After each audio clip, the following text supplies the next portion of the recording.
Assalamualaikum warahmatullahi wabarakatuh. Kami dari kelompok 9 yang beranggotakan Eti Sundari, Siva Nur Istiqomah, Seto Haryanto Panulat mau menyampaikan materi tentang komunikasi dan penyuluhan.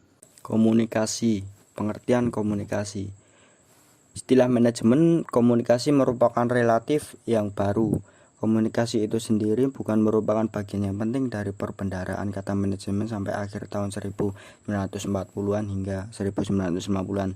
Tetapi jalan dengan organisasi semakin sadar manusia dalam pendekatan hubungan manusia, dan jalan dengan para ahli perilaku mulai menerapkan penelitian-penelitian mereka pada organisasi. Komunikasi merupakan bagian yang penting diperhatikan dalam manajemen. Bagaimanapun juga komunikasi menjadi peralatan manajemen yang dibuat dengan maksud tercapainya tujuan dan tidak dinilai atas dasar hasil akhir dalam komunikasi itu sendiri. Komunikasi yaitu proses pemindahan pengertian dalam bentuk gagasan ataupun informasi dari seseorang ke orang lainnya. Perpindahan pengertian itu melibatkan lebih dari sekadar kata-kata yang digunakan dalam percakapan, tetapi juga ekspresi. Komunikasi dapat dikatakan sebagai proses di mana orang-orang dengan maksud memberikan pengertian-pengertian melalui pengiringan berita secara simbolis dapat menghubungkan para anggota ke berbagai satuan organisasi yang berbeda dan pada bidang yang berbeda juga, sehingga sering disebut sebagai rantai pertukaran informasi.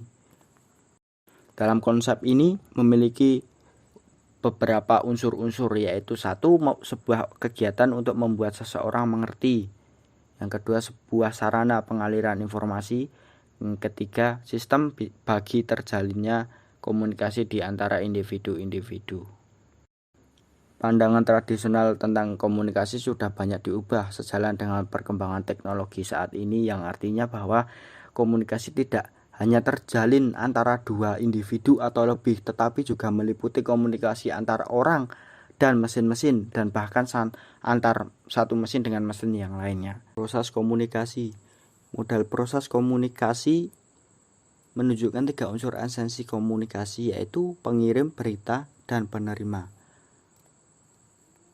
Langkah pertama yaitu sumber pengirim berita memainkan langkah pertama dalam proses komunikasi ini. Sumber yang mengendalikan berbagai berita yang dikirimkan, susunan yang digunakan, dan saluran mana yang sering dilalui berita mana yang dikirimkan. Langkah kedua, pengubahan berita ke dalam sandi atau kode. Langkah ini mengubah berita ke dalam berbagai macam bentuk simbol verbal maupun nonverbal yang dapat memindahkan pengertian seperti kata-kata percakapan, tulisan, gerakan maupun kegiatan. Langkah ketiga, pengiriman berita.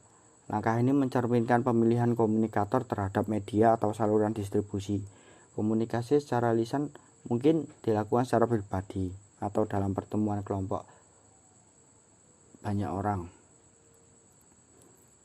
Langkah keempat yaitu penerimaan berita oleh pihak penerima. Pada dasarnya orang-orang menerima berita melalui 5 panca indera mereka. Pengiriman berita tidak akan terjadi jika suatu pihak belum menerima berita. Banyak sekali komunikasi yang penting gagal karena seseorang tidak pernah menerima berita. Langkah kelima, pengertian atau penerjemahan kembali berita. Hal ini menyangkut pengertian berbagai simbol oleh penerima. Proses ini dipengaruhi oleh latar belakang, pendidikan lingkungan, kebudayaan, dan gangguan sekitar. Selalu ada kemungkinan bahwa berita dari seseorang sumber ketika diartikan oleh penerima akan menghasilkan pengertian yang jauh berbeda dengan yang dimaksudkan oleh pengirim.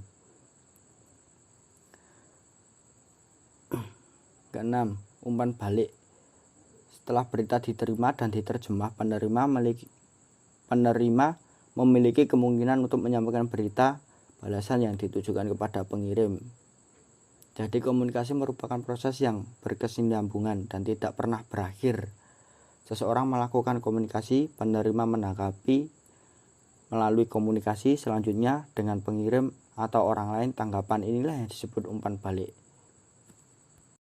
Komunikasi organisasi.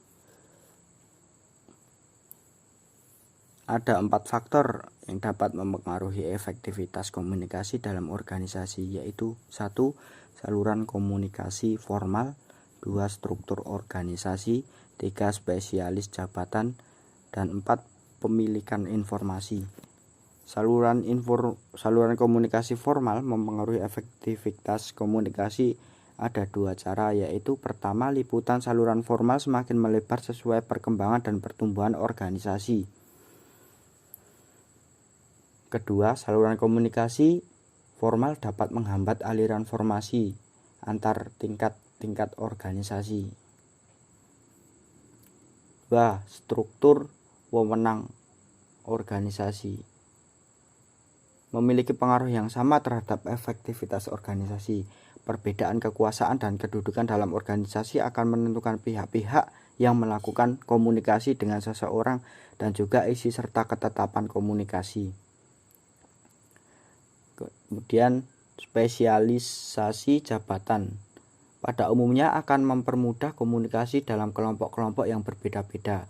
Para anggota kelompok kerja yang sama akan cenderung berkomunikasi dengan istilah tugas, tujuan, waktu, dan gaya yang sama. Selanjutnya, pemilikan informasi yang dapat diartikan individu memiliki informasi khusus dan pengetahuan mengenai pekerjaan mereka sendiri. Individu mempunyai informasi khusus, bisa lebih efektif daripada yang lainnya, dan banyak di antara mereka yang tidak ingin membagikan informasi tersebut kepada yang lainnya. Materi yang selanjutnya, saluran komunikasi dalam organisasi. Pemahaman yang baik mengenai komunikasi dalam organisasi dapat dilihat dengan cara mempelajari arah-arah dasar gerakannya yang terlihat dengan terbentuknya saluran-saluran komunikasi. Saluran-saluran komunikasi formal ditentukan oleh struktur organisasi atau ditujukan oleh bermacam-macam sarana formal lainnya. Yang pertama ada komunikasi vertikal. Komunikasi vertikal terdiri dari komunikasi ke atas dan komunikasi ke bawah sesuai dengan rantai perintah.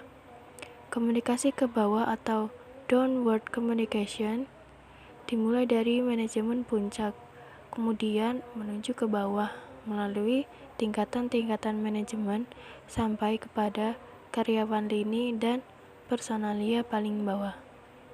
Tujuan utama dari komunikasi ini untuk memberikan pengarahan, informasi, instruksi, nasihat atau saran, dan memberikan penilaian kepada bawahan, serta memberikan informasi kepada para anggota organisasi tentang tujuan dan kebijaksanaan dalam organisasi.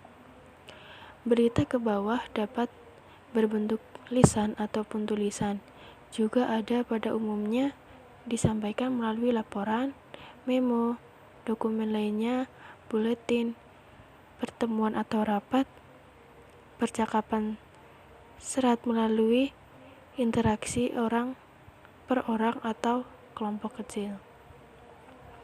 Fungsi utama dalam komunikasi ke atas atau upward communication yaitu untuk mensuplai informasi kepada tingkatan manajemen atas mengenai apa yang terjadi pada tingkatan bawah. Jenis komunikasi ini dapat berbentuk laporan-laporan periodik, penjelasan, gagasan, dan permintaan untuk diberikan atas sebuah keputusan. Hal tersebut dipandang sebagai data atau informasi umpan balik bagi manajemen atas. Komunikasi yang kedua ada komunikasi lateral atau horizontal. Komunikasi ini meliputi yang pertama, komunikasi antara para anggota dalam sebuah kelompok kerja yang sama, dan yang kedua, komunikasi yang terjadi di antara dan antara departemen-departemen pada tingkatan organisasi yang sama. Bentuk dari komunikasi lateral atau horizontal pada dasarnya mempunyai sifat koordinatif dan merupakan hasil dari konsep spesialisasi organisasi. Sehingga komunikasi ini dirancang untuk mempermudah koordinasi dan penanganan masalah. Komunikasi yang ketiga ada komunikasi diagonal. Komunikasi diagonal yaitu komunikasi yang memotong dengan silang diagonal rantai perintah organisasi. Hal ini sering terjadi sebagai hasil dari hubungan-hubungan departemen, lini, dan staf, bahwa hubungan-hubungan yang ada antara personalia lini dan staf dapat berbeda, yang akan membentuk beberapa komunikasi diagonal yang berbeda juga. Selanjutnya ada peranan komunikasi informal. Komunikasi informal bagaimanapun juga merupakan bagian yang penting dalam aliran komunikasi organisasi. Bentuk dari komunikasi informal muncul dengan berbagai maksud, meliputi yang pertama, pemuasan kebutuhan-kebutuhan manusiawi seperti kebutuhan untuk berhubungan dengan orang lain. Yang kedua, perlawanan terhadap pengaruh-pengaruh yang membosankan. Ketiga, pemenuhan kemauan untuk mempengaruhi perilaku orang lain. Dan yang terakhir, pelayanan sebagai sumber informasi hubungan pekerjaan yang tidak disediakan saluran-saluran komunikasi formal. Tipe dari komunikasi informal yang paling terkenal yaitu grapevine atau mendengar sesuatu bukan dari sumber resmi, melainkan dari kabar angin atau desas-desus.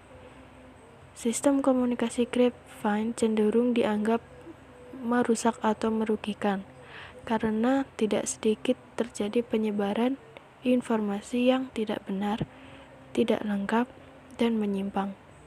Selain itu juga kabar angin cenderung sifatnya membakar, tidak sesuai dengan kebenaran, lebih emosional daripada logika, dan kadang dirahasiakan dari anggota yang mempunyai kekuasaan manajerial lebih tinggi. Pihak lain komunikasi grapevine memiliki peran fungsional sebagai alat komunikasi tambahan untuk organisasi.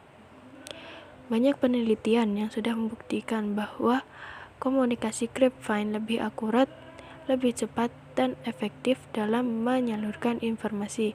Manajer bisa menggunakan komunikasi ini dengan informasi yang sengaja dibocorkan. Seorang manajer harus menyadari bahwa komunikasi informal, terutama grapevine, tidak dapat dihilangkan. Bahkan, sebaiknya manajer perlu memahami dan menggunakan grapevine untuk pelengkap komunikasi formal. Peran salah komunikasi ini bisa diminimalkan dengan merancang saluran komunikasi formal yang baik dan menyebarkan informasi dengan tepat serta tepat. 5. Hambatan-hambatan terhadap komunikasi efektif. Hambatan-hambatan dalam komunikasi efektif dapat dikelompokkan menjadi hambatan-hambatan organisasional dan hambatan-hambatan antar pribadi. Yang pertama, hambatan-hambatan organisasional. Dalam hambatan-hambatan organisasional terdapat 3 hambatan, yaitu tingkatan hierarki, wewenang manajerial, dan spesialisasi. Tingkatan hierarki. Jika suatu organisasi tumbuh dan strukturnya berkembang akan menimbulkan berbagai masalah dalam komunikasi karena berita harus melalui tingkatan tambahan yang membutuhkan waktu cukup lama untuk mencapai tempat tujuan dan cenderung berkurang ketepatannya. Berita yang menuju ke atas atau ke bawah tingkatan organisasi akan melalui beberapa filter dengan motif, persepsi, kebutuhan, dan hubungannya sendiri. Hambatan kedua, wewenang manajerial. Tanpa adanya wewenang untuk membuat sebuah keputusan, tidak mungkin seorang manajer dapat mencapai tujuan dengan efektif.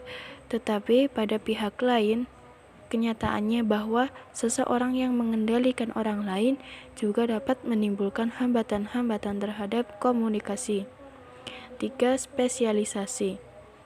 Spesialisasi merupakan prinsip dasar pada organisasi, tetapi juga menciptakan permasalahan komunikasi, di mana hal tersebut cenderung memisahkan orang-orang, bahkan jika mereka bekerja saling berdekatan. Perbedaan fungsi, kepentingan, dan istilah pekerjaan dapat membuat orang-orang merasa bahwa mereka hidup dalam dunia yang berbeda. Akibatnya bisa menghalangi perasaan bermasyarakat, membuat sulit dalam memahami, dan mendorong terjadinya kesalahan-kesalahan. Yang kedua, hambatan-hambatan antar pribadi. Kemungkinan pada seorang manajer masih akan menghadapi bahwa berita-berita yang mereka kirim akan menyimpang atau bahkan berubah. Bahkan jika hambatan-hambatan komunikasi organisasional tidak ada. Kesalahan pada komunikasi banyak disebabkan bukan oleh faktor-faktor organisasi, melainkan oleh permasalahan ketidaksempurnaan manusia dan bahasa. Manajer harus dapat memperhatikan hambatan-hambatan antar pribadi. Yang pertama, persepsi selektif. Persepsi yaitu proses yang menyeluruh di mana seseorang dapat menyeleksi, mengorganisasikan, dan mengartikan segala sesuatu di lingkungannya. Setelah seseorang menerima sesuatu, kemudian akan mengorganisasikan menjadi berbagai macam informasi yang berarti. Seorang karyawan menjadi defensif secara otomatis ketika mendengar panggilan dari atasannya. Dengan arti lain, pengharapan yang mengarahkan seseorang untuk mendengar atau melihat sebuah kejadian, objek, atau situasi adalah sesuatu yang dia inginkan melihat atau mendengar. Seorang manajer perlu memperhatikan aspek yang berhubungan dengan persepsi selektif sebagai berikut. 1. Penerima akan menginterpretasikan berita berdasarkan dengan pengalaman diri dan bagaimana mereka telah belajar untuk menanggapi sesuatu. 2. Penerima akan menginterpretasikan berita dengan cara menolak setiap perubahan dalam struktur kepribadian yang kuat. Berita yang tidak sesuai dengan keyakinan seseorang akan cenderung ditolak. 3. Penerima akan cenderung mengelompokkan dan menyimpan ciri-ciri pengalaman mereka sehingga mereka dapat membuat pola-pola yang menyeluruh. Hambatan yang kedua, status komunikator. Hambatan utama pada komunikasi yang lain adalah kecenderungan untuk menilai, mempertimbangkan, dan membentuk pendapat atas dasar ciri-ciri pengirim atau sumber, terutama kredibilitasnya. Seorang manajer harus dipandang oleh bawahannya sebagai orang yang dapat dipercaya. Jika tidak, usaha untuk memotivasi, mempengaruhi, dan mengarahkan kegiatan-kegiatan bawahan akan sangat terhambat dari permulaan. Hambatan ketiga, keadaan membela diri. Perasaan membela diri pada pengirim atau sumber, penerima berita, ataupun keduanya juga dapat menimbulkan hambatan-hambatan dalam komunikasi. Keadaan membela diri pada seseorang mengakibatkan ekspresi wajah, gerakan tubuh, pembicaraan tertentu, dan sebaliknya meningkatkan tingkat pembelaan untuk pihak lain. Hambatan keempat, pendengaran yang lemah. Seorang manajer perlu belajar mendengarkan secara efektif agar dapat mengatasi hambatan ini. Berbagai kebiasaan yang berhubungan dengan pendengaran lemah seperti mendengar hanya pada permukaan saja, dengan sedikit perhatian pada apa yang sedang dikatakan, memberikan pengaruh baik melalui perkataan atau tanda, menunjukkan tanda perasaan jengkel atau bosan dengan bahan pembicaraan, dan mendengar dengan pasif. Hambatan yang kelima, ketidaktepatan penggunaan bahasa. Kesalahan terbesar yang dibuat dalam komunikasi salah satunya adalah anggapan bahwa pengertian terdapat pada kata-kata yang digunakan. Contohnya, perintah dari manajer untuk mengerjakan sesuatu secepat mungkin dapat berarti 1 jam, 1 hari, atau 1 minggu.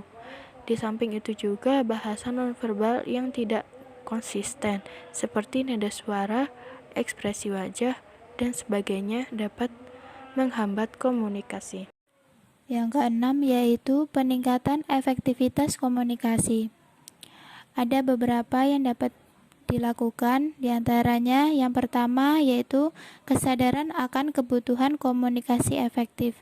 Berbagai macam hambatan organisasional dan antar pribadi, komunikasi yang efektif tidak akan dapat dibiarkan terjadi begitu saja. Seorang manajer harus memainkan peran yang penting dalam proses komunikasi, di mana hanya dengan cara itu kemudian dapat diambil langkah-langkah untuk peningkatan efektivitas komunikasi. Pentingnya sebuah komunikasi menyebabkan banyak perusahaan besar menggunakan para ahli komunikasi. Para spesialis komunikasi tersebut membantu dalam perbaikan komunikasi dengan bantuan kepada para penyelia dalam memecahkan permasalahan komunikasi internal. Penentuan strategi komunikasi perusahaan sehubungan dengan layoff, penutupan pabrik atau relokasi dan terminasi, serta pengukuran kualitas berbagai kegiatan komunikasi melalui interview atau survei. Yang kedua yaitu penggunaan umpan balik. Alat yang penting bagi pengembangan komunikasi lainnya adalah penggunaan umpan balik berita-berita yang dikirim. Komunikasi dua arah ini dapat memungkinkan proses komunikasi berjalan lebih efektif. Para manajer dapat melaksanakan paling sedikit 2 hal untuk mendorong umpan balik dan menggunakannya dengan efektif. Seorang manajer dapat menciptakan lingkungan yang mendorong umpan balik dan mendapatkan umpan balik melalui kegiatan mereka sendiri. Cara seorang manajer melakukan komunikasi dengan para bawahannya dapat menentukan jumlah umpan balik yang akan mereka terima.